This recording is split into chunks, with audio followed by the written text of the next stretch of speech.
All right, guys, what I'm going to be giving you now is just simply my opinion that I give others about what I think is the best budget rifle that you can get. Now, when I do say that I think this is the best budget rifle that you can get, that doesn't mean that this one will last any longer or is any better than somebody else's budget rifle out there. This is just what I have the most experience with and have the most knowledge on and have seen the most information about as far as the budget rifle platform. I've had no less than 3 people contact me either by text message, telephone call, or on the internet on some forum because they wanted to get their first AR-15, but the thing they told me was, they said, we want an AR-15, but I want to get the lowest price was still getting a quality rifle.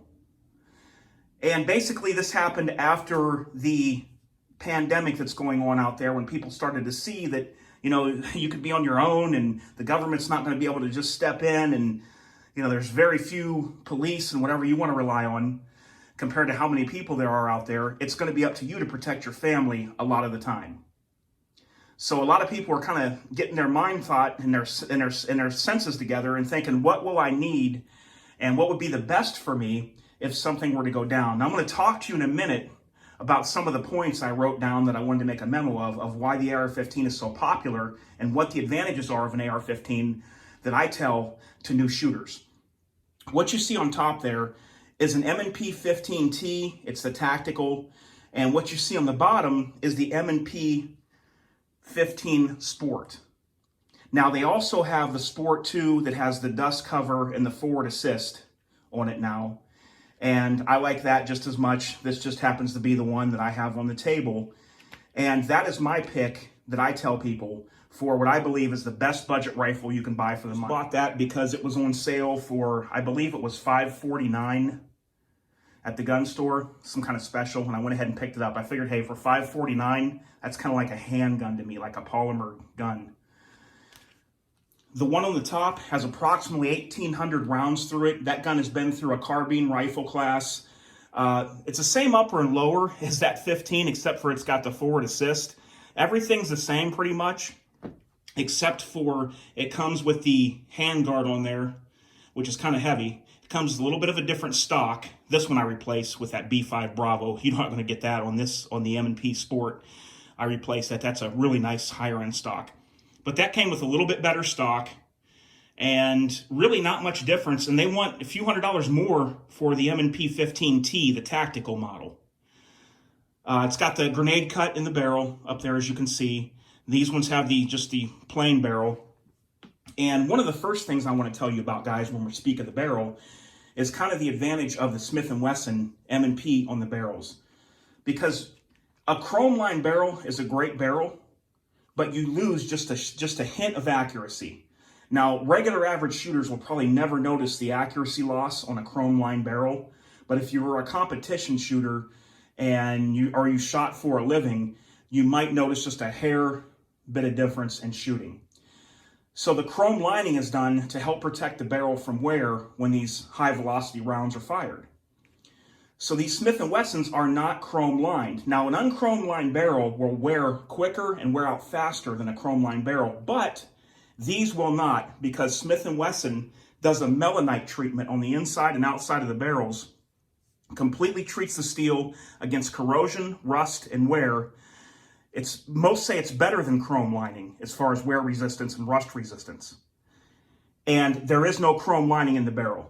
So you will get just that little nudge of better accuracy if you're going out really long range. Up close, you'd never notice it probably. In a self-defense situation in your home, you would never notice chrome line versus non-chrome line. But if you were, you know, a really high-grade shooter and you were going out 300 yards, 200 yards, that's probably where you'd notice a little bit of the accuracy. I don't really care, personally, to me, as far as the chrome line versus non-chrome line, but the melanite treatment is a really high wear resistance process that they do to the barrel. It's not a coating, it's a process they do. That's one of the reasons that I choose this for my personal pick of a budget rifle. Now, like I said before, I'm not putting down any other rifles. Palmetto State Armory makes some great rifles. I got one in the safe as we speak. I seen a Palmetto State Armory rifle on the AK Operators Union channel where they were holding the gun sideways, ejection port up, and they were pouring sand in it while the guy was shooting, and the rifle shot more rounds than some of the rifles they had on there that were $2,000. And this was just a budget $600 Palmetto State Armory rifle. But I don't have as much experience with that rifle as I do these. I don't have as much knowledge as I do these. So that's why, another reason why this is my favorite pick. I've got everything up to Daniel Defense, LaRue Tactical, and some other things in between. What I tell people is if you want a good budget rifle, you could take these to a carbine class. You could take these to war. Whatever you need, this gun's gonna get you through. Yeah, there is some differences, of course, if you got like LaRue and Daniel Defense, and you got the cold hammer forged barrels. You get into stuff like that.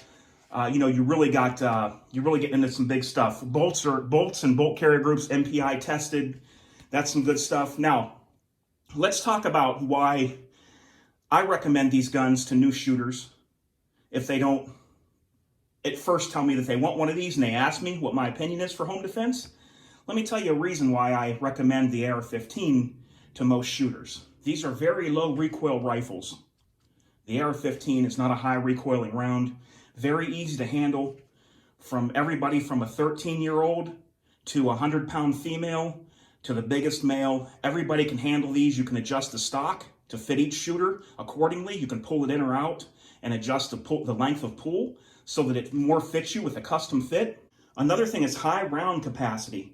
This would be good in an occasion where if there were multiple tackers or more than one entering your home and you thought you were going to have to protect your children, your wife, your family, your mother, whatever, and you thought that there could be a chance where more than one person's breaking into your home. In fact, it's very likely that these guys travel in pairs, if not 3 or 4, that they could break into your home, and this is where this would come in handy. Do you have that high capacity for multiple attackers if you need it? Ease of use. Easy to move around the house with, easy to pull into the line of fire and to let back down with the muzzle toward the ground. Lightweight. Like I said, very easy for even the tiniest of a female to handle in the home and shoot well and have light recoil. And very easy to put rounds on target quickly.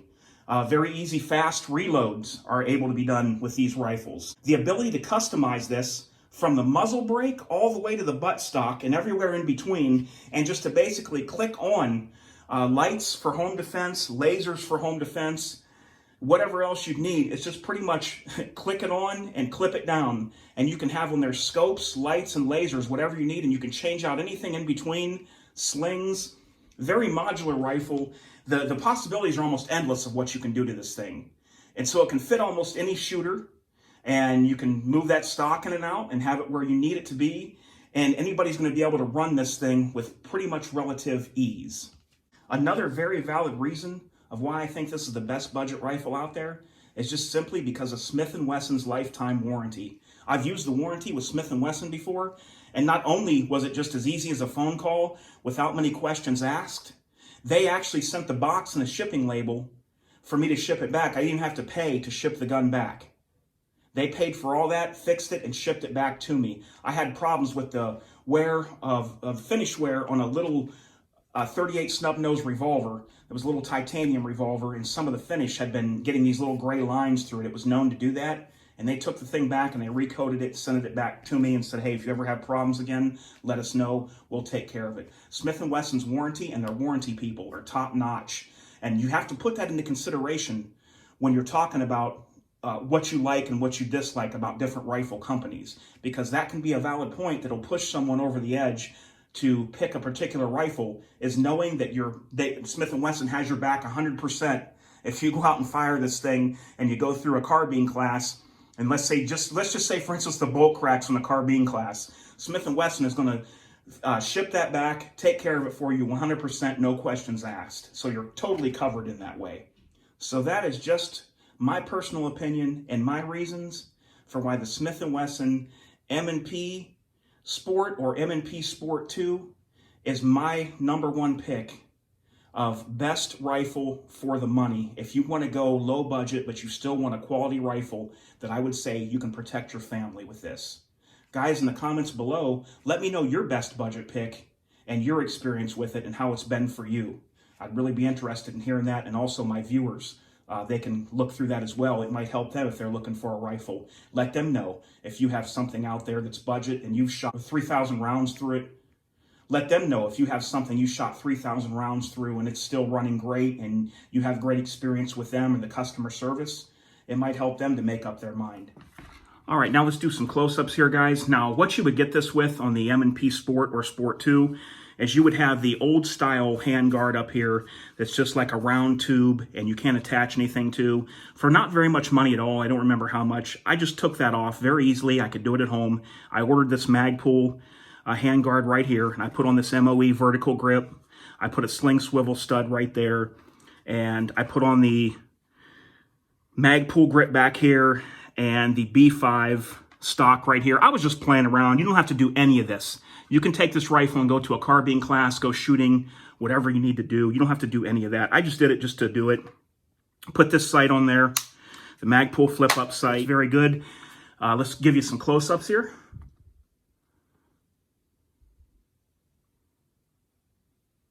Like I said, you have the straight profile barrel, which I kind of like that. Probably dissipates heat a little bit better. Now, let's look at the lowers right here. I'm going to show you the difference in the lowers between this one and the more expensive one. This one just says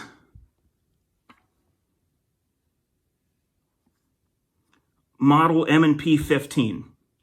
Now let's look at the more expensive one, the Smith & Wesson M&P 15 Tactical, and I'll show you guys what it says on its receiver. And what it says right there, if you can see it, it says model M&P 15 caliber 5.56 mm. Other than that, guys, I don't know that there's any difference between the uppers and lowers of these or the bolt carrier groups. I highly doubt there is any difference. It did come with this handguard with the rails on it to put accessories on. This stock from Smith & Wesson, which is okay. It's got some rattle to it. This has a sling swivel back here from Magpul, the flip-up sight from Magpul, and I definitely recommend the P-Mags. They're not very expensive, and they do work. They do work very well. There you go, guys. Let me know what you think, what your opinion is of what you use, and what you recommend for a low-budget rifle. And I'll talk to you guys real soon. Until next time, this is DOF, and I am out.